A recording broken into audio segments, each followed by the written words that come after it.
सन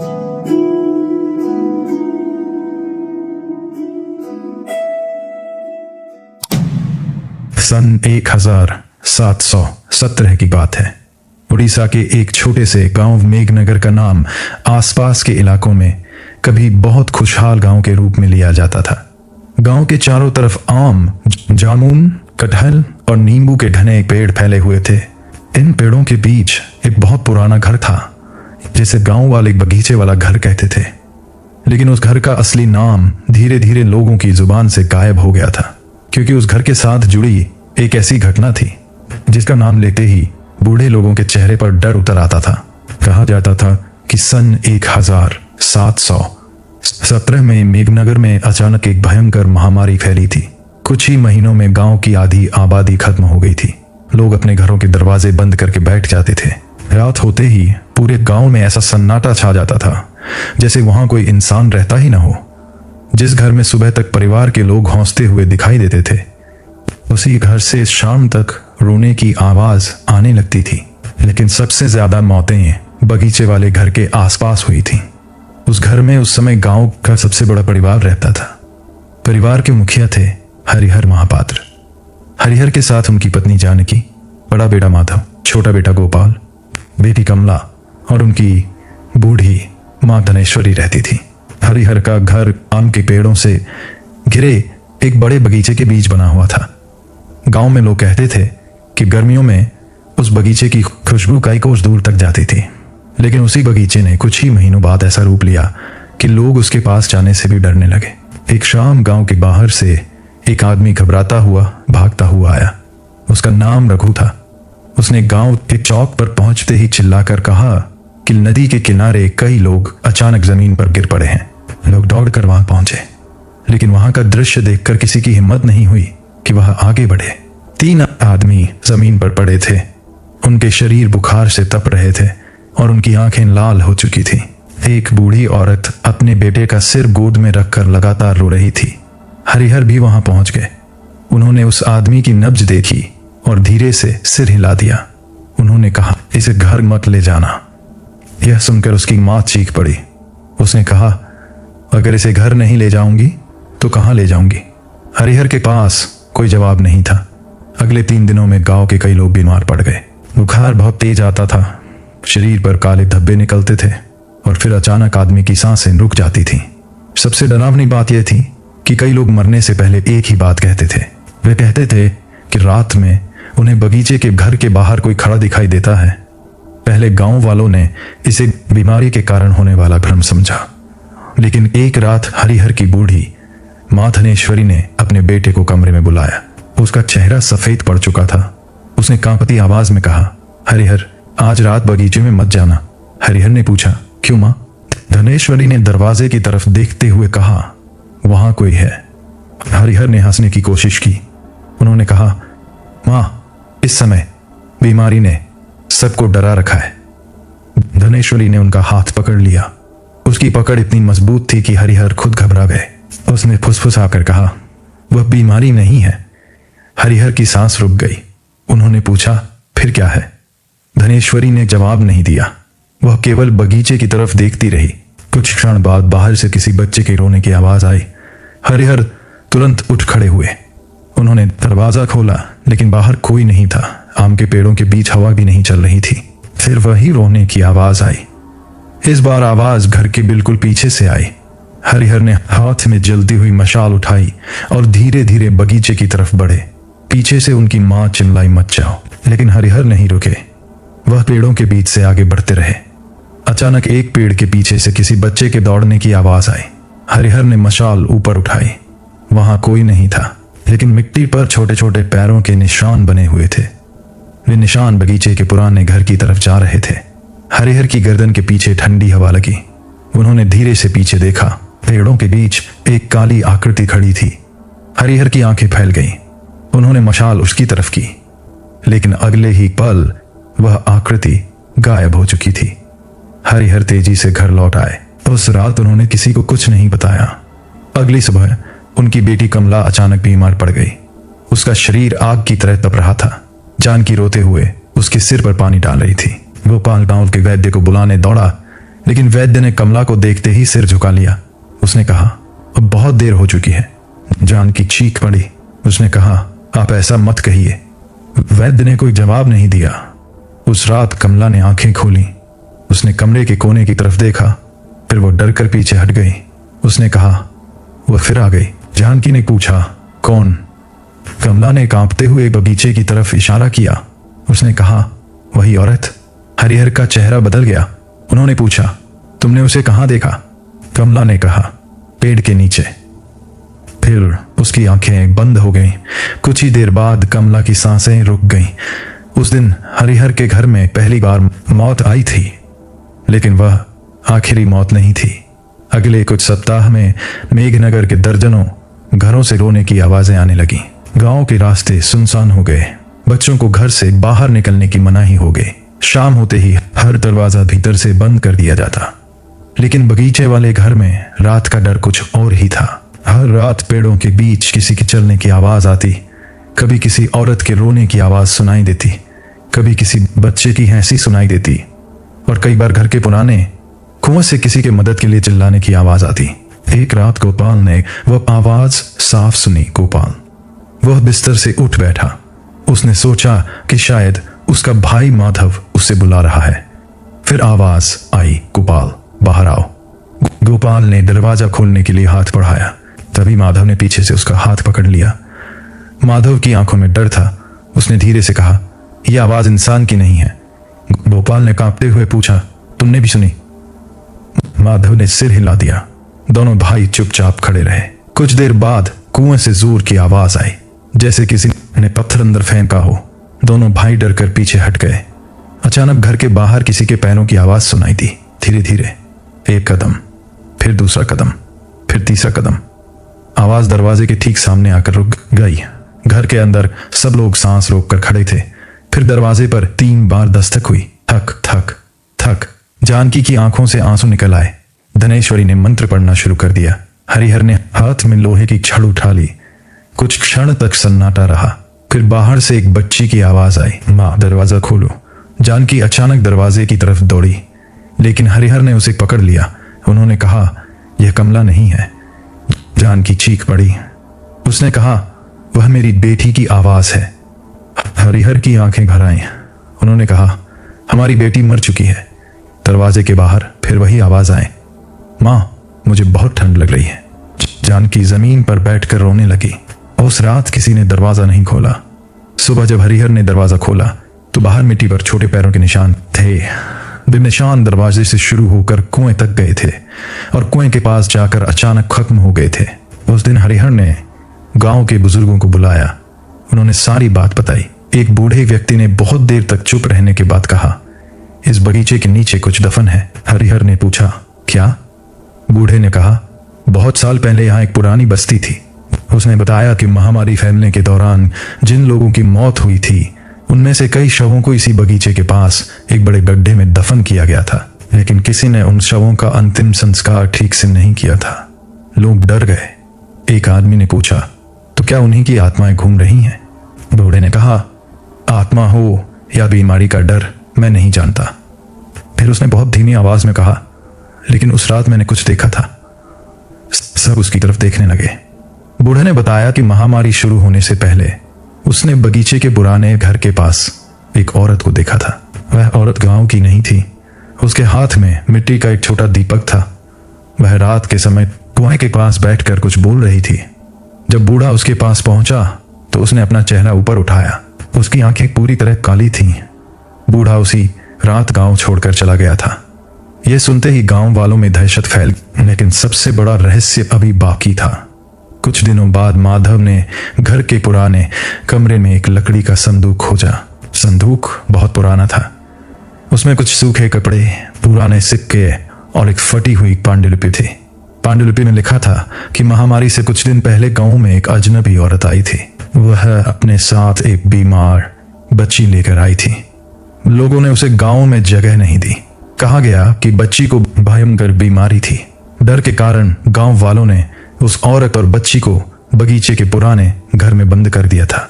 लेकिन अगले दिन दोनों गायब थीं। किसी को पता नहीं चला कि वे कहाँ गईं। हरिहर ने पांडुलिपि पढ़ते हुए कहा, क्या वही औरत वापस आई है? माधव ने जवाब नहीं दिया।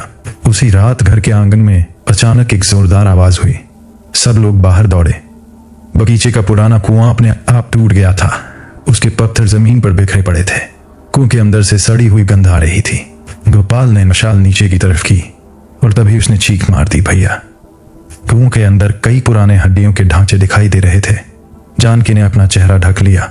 हरिहर कुछ बोल नहीं पाए, लेकिन उसी समय कुएं के भीतर से किसी औरत की आवाज आई, मेरा बच्चा कहाँ है? सबके शरीर में जैसे खून जम गया। माधव ने डर कर पीछे कदम बढ़ाया। फिर आवाज आई, मेरा बच्चा वापस दो। अचानक मशाल बुझ गई। चारों तरफ अंधेरा छा गया। किसी ने चीख मार दी। फिर बगीचे के हर पेड़ से एक साथ पत्तों के हिलने की आवाज आने लगी। हवा अचानक तेज हो गई।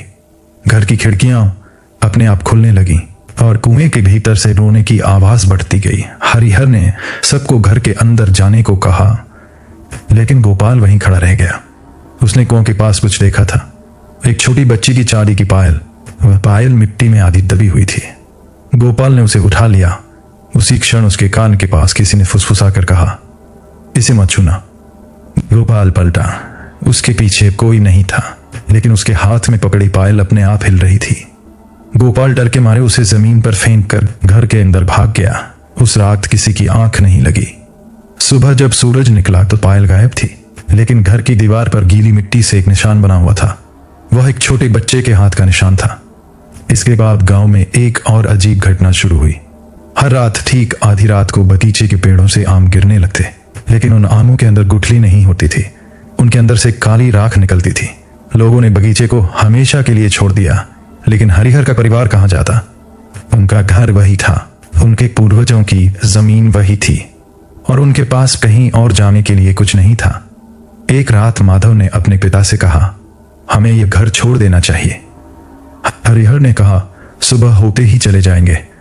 लेकिन सुबह आने से पहले ही कुछ ऐसा हुआ जिसने पूरे परिवार की किस्मत बदल दी। आधी रात को जानकी की चीख सुनाई थी। हरिहर दौड़कर उसके कमरे में पहुंचे। जानकी कमरे के कोने में बैठी कांप रही थी। उसने सामने की दीवार की तरफ इशारा किया। दीवार पर किसी बच्चे की परछाई दिखाई दे रही थी, लेकिन कमरे में कोई बच्चा नहीं था। परछाई धीरे धीरे बड़ी होने लगी। फिर वो एक औरत की परछाई बन गई। हरिहर ने मंत्र पढ़ते हुए आंखें बंद कर लीं। जब उन्होंने आंखें खोली तो दीवार खाली थी, लेकिन जानकी बिस्तर पर नहीं थी। हरिहर के पैरों तले जमीन खिसक गई। उन्होंने पूरे घर में उसे खोजा। दरवाजा खुला था। बाहर बगीचे में बारिश शुरू हो चुकी थी। मिट्टी में जानकी के पैरों के निशान बने हुए थे। वे निशान सीधे पुराने कुएं तक जा रहे थे। हरिहर, माधव और गोपाल मशाल लेकर उसके पीछे भागे। कुएं के पास पहुंचकर उन्होंने देखा कि जानकी वहां खड़ी थी। उसकी पीठ उनकी तरफ थी। हरिहर ने कहा, जानकी। वह धीरे धीरे मुड़ी। उसका चेहरा आंसुओं से भरा था। उसने कहा, वह मेरी बेटी को वापस मांग रही है। हरिहर ने कांपते हुए पूछा, कौन? जानकी ने कुएं के अंदर देखा। फिर उसने कहा, कमला। हरिहर ने नीचे देखा। कुएं के अंधेरे में एक छोटी बच्ची खड़ी थी। वह कमला जैसी दिखाई दे रही थी। जानकी कुएं की तरफ बढ़ी। माधव ने उसे पकड़ लिया। तभी नीचे से बच्ची की आवाज आई, पॉइंट मां। जानकी जोर जोर से रोने लगी। हरिहर ने आंखें बंद कर ली। उन्होंने कहा, वह हमारी कमला नहीं है। अचानक कुएं से इतनी तेज चीख निकली कि पूरे गांव के लोग अपने घरों से बाहर निकल आए। आसमान में बिजली चमकी और उसी चमक में सबने बगीचे के बीच एक औरत को खड़ा देखा। उसके बाल जमीन तक लटक रहे थे। उसके कपड़े भीगे हुए थे और उसकी गोद में एक छोटा बच्चा था। वह धीरे धीरे कुएं की तरफ बढ़ी। हरिहर ने हिम्मत करके कहा, तुम कौन हो? औरत ने सिर उठाया। उसकी आंखें खाली थीं। उसने कहा, तुमने मेरा बच्चा छीन लिया। हरिहर ने कहा, हमने किसी का बच्चा नहीं छीना। औरत ने अचानक जोर से चीखते हुए कहा, झूठ। उस चीख के साथ बगीचे के सारे पेड़ों से पत्ते गिरने लगे। घर की छत हिलने लगी। लोग डरकर भागने लगे, लेकिन हरिहर वहीं खड़े रहे। उन्होंने कहा, अगर तुम्हारे साथ अन्याय हुआ है तो हमें बताओ। औरत कुछ देर चुप रही। फिर उसने कुएं की तरफ इशारा किया। कुएं के नीचे से एक छोटा लकड़ी का खिलौना ऊपर तैरता हुआ दिखाई दिया। माधव ने उसे बाहर निकाला। उस खिलौने पर एक नाम खुदा था, गोपी। अचानक बूढ़े लोगों में से एक आदमी चीख पड़ा। उसने कहा, यह तो उसी बच्चे का नाम था। सब उसकी तरफ देखने लगे। उसने बताया कि महामारी से पहले एक गरीब औरत अपने छोटे बेटे गोपी के साथ गांव में आई थी। लोगों ने बीमारी के डर से उन्हें पुराने बगीचे के घर में बंद कर दिया था। कुछ दिन बाद बीमारी फैली और उस औरत और बच्चे को वहीं छोड़ दिया गया। किसी ने उनकी मदद नहीं की। बच्चा मर गया, औरत भी मर गई, लेकिन उनके शवों को ठीक से दफन नहीं किया गया। उस रात गांव के बुजुर्गों को समझ आ गया कि यह डर केवल एक बीमारी की कहानी नहीं थी। किसी माँ की अधूरी चीख इस बगीचे में कैद थी। हरिहर ने हाथ जोड़कर कहा, हमसे जो गलती हुई है उसे माफ कर दो। औरत ने उनकी तरफ देखा। उसकी आंखों से आंसू बह रहे थे। उसने कहा, मेरा बच्चा मुझे दे दो। हरिहर ने लकड़ी का खिलौना कुएं के पास रख दिया। अचानक हवा शांत हो गई। पेड़ों की आवाज बंद हो गई। कुएं के अंदर से एक बच्चे की हंसी सुनाई दी। फिर वह औरत धीरे धीरे धुंध में बदलने लगी। उसने आखिरी बार हरिहर की तरफ देखा और कहा, अब मुझे जाना है। अगले ही पल वह गायब हो गई। सुबह होने तक बगीचे में कोई अजीब आवाज नहीं आई। गांव वालों ने पहली बार वर्षों बाद चैन की सांस ली। कुएं को मिट्टी से भर दिया गया। जहां पुराने शव मिले थे वहां सबका अंतिम संस्कार किया गया। उसके बाद मेघनगर में महामारी धीरे धीरे खत्म हो गई, लेकिन बगीचे वाला घर फिर कभी आबाद नहीं हुआ। हरिहर का परिवार भी कुछ महीनों बाद गांव छोड़कर चला गया। कहा जाता है कि कई वर्षों तक वह घर खाली पड़ा रहा। फिर एक दिन किसी ने उसके दरवाजे पर एक छोटा लकड़ी का खिलौना रखा हुआ देखा। किसने रखा यह किसी को पता नहीं चला। समय बीतता गया। लोगों ने उस कहानी को भुलाना शुरू कर दिया, लेकिन मेघनगर के बूढ़े आज भी कहते हैं कि बरसात की कुछ खास रातों में बगीचे के पुराने पेड़ों से बच्चे के हंसने की आवाज आती है। कभी कभी आधी रात को किसी औरत के रोने की आवाज भी सुनाई देती है। और अगर कोई व्यक्ति उस पुराने घर के पास जाकर 3 बार बच्चे का नाम पुकार दे तो चौथी आवाज बगीचे के अंदर से आती है। लेकिन सबसे डरावनी बात यह है कि वह आवाज कभी बाहर से नहीं आती, वह बिल्कुल आपके पीछे से आती। कहते हैं कि कई साल पहले एक लकड़हारा रात में रास्ता भटककर उस बगीचे के पास पहुंच गया था। सुबह वह गांव की सीमा पर बेहोश मिला। जब उसे होश आया तो उसने केवल एक बात कही, वहां एक मां अपने बच्चे को ढूंढ रही है। फिर उसने अपनी मुट्ठी खोली। उसके हाथ में वही छोटी चांदी की पायल थी जिसे गोपाल ने वर्षों पहले कुएं के पास देखा था। उस दिन के बाद वह लकड़हारा कभी उस इलाके में वापस नहीं गया। आज भी मेघनगर के लोग उस पुराने बगीचे की तरफ जाने से बचते हैं।